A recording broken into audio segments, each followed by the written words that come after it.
As believers, we all know that we are all going to die. Every soul shall taste death. The reminder today is about that night that we are all going to experience.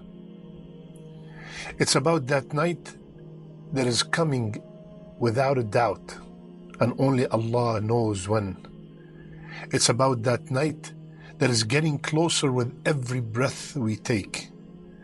It's about that night, if it's good, everything after it will be much better. And if it's not, everything after it will be much worse. It is the first night in the grave. Our family, our beloved ones and friends, they will perform the janazah prayer and they will take us to the graveyard. They will put us in the grave. They will be very sad. Some will be crying. But at the end of the day, the children will leave. The parents will leave. The spouse will leave. The friends will leave. The very dear brothers will also leave. And we are left alone. After everyone leaves, Rasulullah sallallahu alaihi wasallam told us that there will be a squeeze that every person will experience. ضمة القبر. Every body in that grave will experience the squeeze of the grave. But for the believer, the squeeze will be just like the squeeze of a mother that have not seen her son or her daughter for such a long time. A very gentle, beautiful, full of love and tenderness. But the squeeze will definitely take place. And then after that, we will hear the footsteps of our family members and friends and brothers leaving the graveyard. And then the two angels will come, sit the body up, and ask the three questions. Allah subhanahu wa ta'ala said, at that time,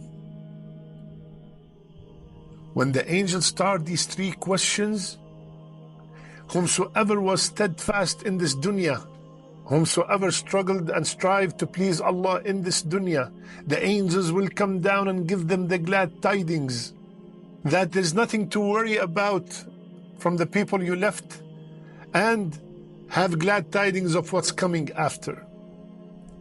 The angels, the two angels, will ask the three questions. Look at the mercy of Allah that He gave us the three questions, and He gave us 30, 40, 50, 20, 80 years to prepare the answers, and He gave us the answers. They're asking you three questions. Who's your Lord? What's your deen? And what's the name of that man that was sent to you? What's the name of your messenger? Whomsoever had steadfastness in this dunya, Rasulullah ﷺ told us in a very long hadith that he will answer very easy. Who's your Lord? Allah. What's your deen? Islam. What's the name of the man who was sent to you? Muhammad sallallahu alayhi wasallam. After we pass the test of these three questions, what happened? An order from Allah with 5 glad tidings. First, the grave will be furnished from Jannah. The grave that to me and you, it looks like 2 by 6. Allah will furnish it from Jannah. The second thing will happen, the person will be clothed from the cloth of Jannah.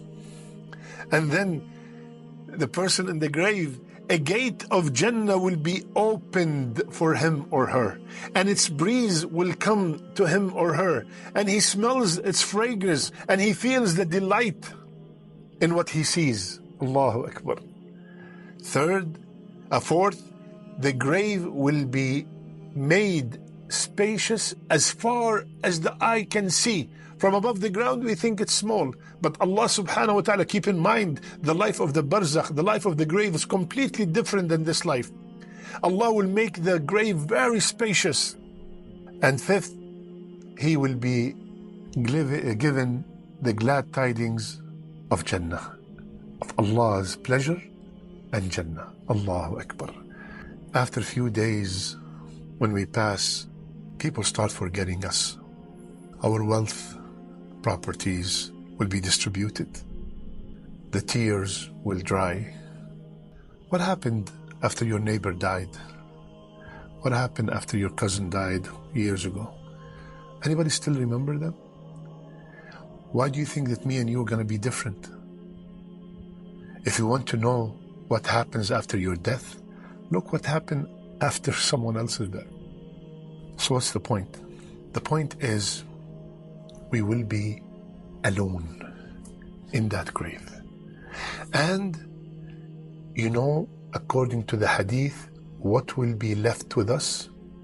Rasulullah sallallahu alayhi wasallam, he told us, after we get all these glad tidings, then a man with a beautiful face, beautiful garment, and sweet odor comes. And the person in the grave said, who are you? You look so good. You have such a beautiful smell. Who are you? Your face is perfectly beautiful. Then the person will reply, I am your good deeds. Allahu Akbar. I am that salat that you prayed. I am that sadaqat that you gave. I am the Quran that you read and you memorized. I am the fasting. I am the struggle that you went through. I am the 2 rak'ah that you prayed in the middle of the night. I am all the great amal.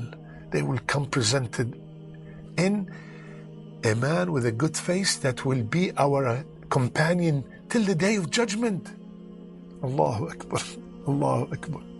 Every time someone dies, my brother and sister, I want you to remember this ayah. This ayah in Surah Al-Hijr, Allah Azza wa Jal is swearing by Himself. What is He saying? I will ask them 100%. I will question everyone about what they used to do. We will be questioned about everything. Everything. I don't want to be from the people حتى إذا جاء أحدهم الموت قال رب ارجعون. We don't want to be from the people, Ya Allah, please bring me back. Ya Allah, please bring me back. إلى أجل قريب, just for a short period of time. What do you want to do? Ya Allah, I want to wear the hijab. Ya Allah, I want to pray every salat on time. Ya Allah, please bring me back. I want to give in charity. Ya Allah, please bring me back. I want to read the Quran. I want to be good to my parents. Ya Allah, bring me back. Ya Allah, please bring me back just for a short period of time.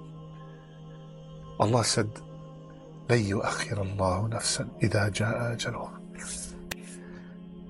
That's it.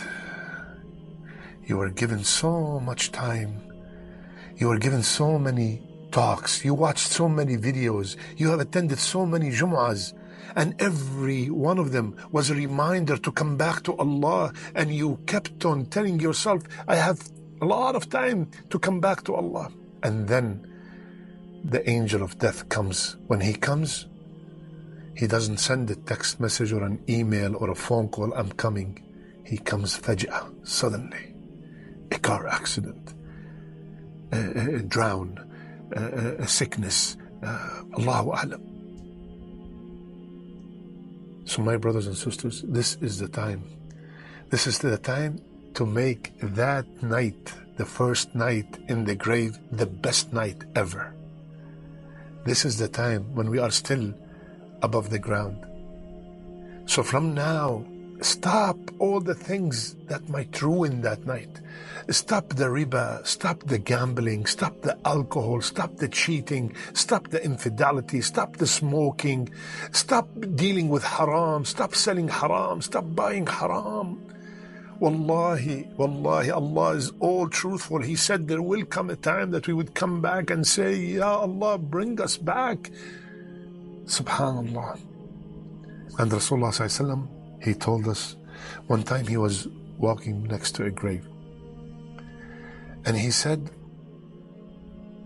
if this man in the grave was given the option, listen carefully, my brothers and sisters, if this man in the grave was given the option to come back to the dunya and told, you will own the whole dunya or pray 2 rak'ah, what would you like to do?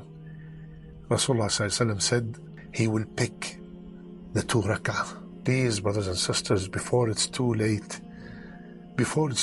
we all know that 100% that day is coming. And when we say something or someone is coming, that means with every second that passes by, they are getting closer. I ask Allah Azza wa Jal to make our first night in the grave the best night ever.